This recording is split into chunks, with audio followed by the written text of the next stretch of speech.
Well, let's bring you some more of the latest developments on Ukraine at this hour. The strategically important port city of Odesa has been hit by another missile strike.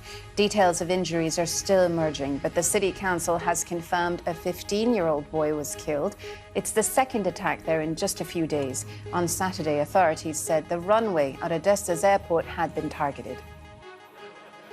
European Union energy ministers have held an emergency summit on whether to ban supplies from Russia. They've held back from banning the purchase of oil and gas, but emphasized there would be sanctions on member nations who paid for Russian natural gas in rubles.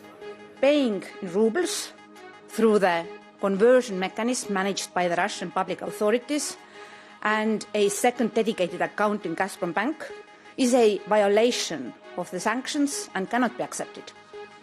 The member states and the companies should not have any illusions that they can rely on the good faith of Gazprom and the Russian regime in this matter. Israel has summoned Moscow's ambassador there for what it called clarifications after Russia's foreign minister claimed that Adolf Hitler had Jewish blood.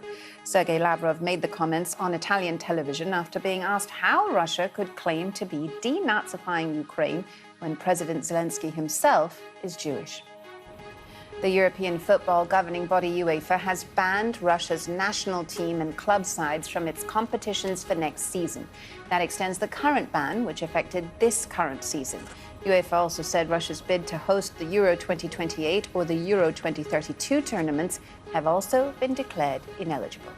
Attempts to evacuate civilians from a steel plant in the besieged Ukrainian city of Mariupol are due to restart this morning as the Russian bombardment intensifies. The UN and the Red Cross hope to oversee the evacuation of another group of civilians from a steel works plant in Mariupol. There are hundreds of people still trapped inside the Azovstal bunkers, including dozens of young children. Ukrainian forces defending the site say Russia is using planes, tanks and warship missiles to continue the bombardment. James Reynolds has the latest. Imagine having to make your home in the depths of a nuclear bunker.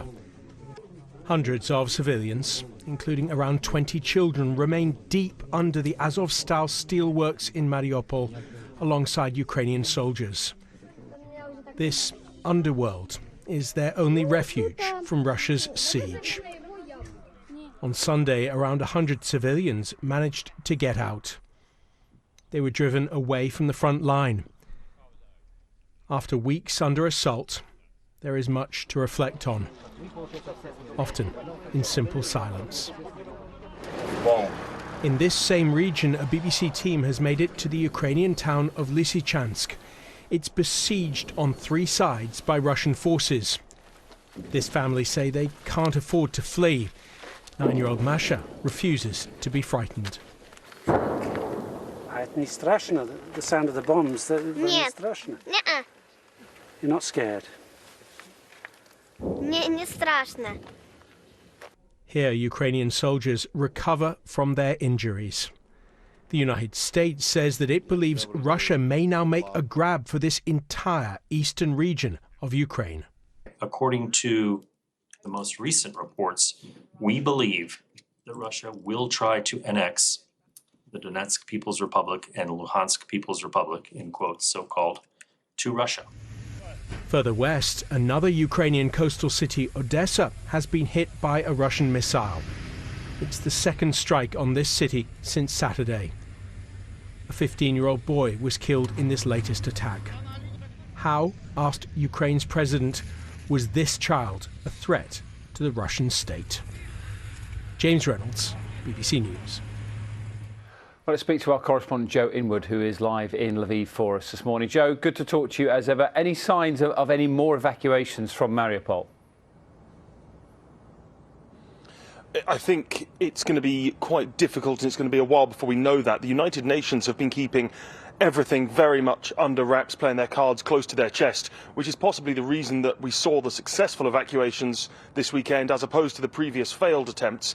They've not been giving a running commentary. We do know, as we heard from James there, that the 100 or so civilians have got out. They're still on their way. We believe they are still slowly making their way towards Ukrainian territory. As for any more people coming out, well, that's going to depend on another ceasefire being able to be put into place. And it was worth noting that as soon as the civilians are out the way, the bombardment started again, the hostility started again. This is an incredibly brutal, bitter fight in Mariupol, and I don't know if we're going to be able to see another ceasefire. If we do, it will be a real achievement from the United Nations. And Joe, it seems very much the talk is about potentially Russia annexing that eastern side of Ukraine. That seems to be their plan. I wonder how the feeling is in the west of Ukraine and cities like Lviv. Does it feel a long way away from where the intensity of the fighting is? Yes, it feels like a very different situation here. Certainly, I mean, as I've said before, I was in the Donbass not that long ago, and it feels like two different countries, two different worlds.